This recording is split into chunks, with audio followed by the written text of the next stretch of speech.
T-shirt સરસ પછી હા પછી ડ્રેસ પહેરો છો પછી ફ્રોક પહેરો છો ચડ્ડી બુસ્કોટ પહેરો છો ને બધાય સરસ હવે તમારા મમ્મી પપ્પા કેવા કપડાં પહેરે ની તમારે કહેવાનું હો ચાલો તમારા મમ્મી કેવા કપડાં પહેરે છે સાડી પહેરે છે પછી ડ્રેસ કોના મમ્મી પહેરે છે ડ્રેસ તો કોના મમ્મી ડ્રેસ પહેરે છે મમ્મી ડ્રેસ પહેરે છે સાડી પહેરે છે બરોબર પછી પપ્પા શું પહેરે છે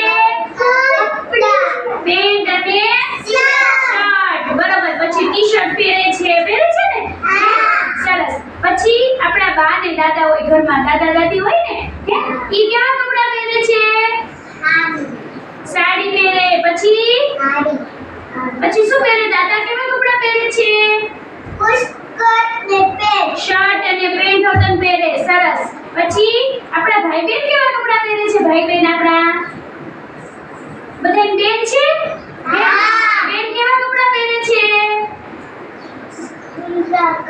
હા પછી ડ્રેસ પહેરે ફ્રોક પહેરે છે ચણિયા ચોળી સરસ પહેરે હા પછી પેન્ટ પહેરે ટી-શર્ટ પહેરે ઉપર કુર્તી પહેરે છે બધાય પછી તમારા ભાઈ કેવા કપડાં પહેરે છે ભાઈ હા પેન્ટ શર્ટ પછી ટી-શર્ટ હા બધું પહેરે છે ને ઉનાળામાં શું પહેરે ટી-શર્ટ પહેરે જડો પહેરે છે ને એવું હાલો ભાઈ હા હવે આપણે છે ને કપડાના નામ બોલવાના જો શું આવે પેન્ટ બોલો બધાય પેન્ટ શર્ટ ટી-શર્ટ પછી મમ્મી સાડી પહેરે તો સાડી પછી ડ્રેસ બધા અલગ અલગ કપડાં પહેરે છે ને બધા એક સરખા કપડાં પહેરે છે નથી પહેરતા બધા કેવા કપડાં પહેરે છે અલગ અલગ પહેરે છે કેવા પહેરે છે અલગ અલગ પહેરે છે સરસ બધાને સમજાય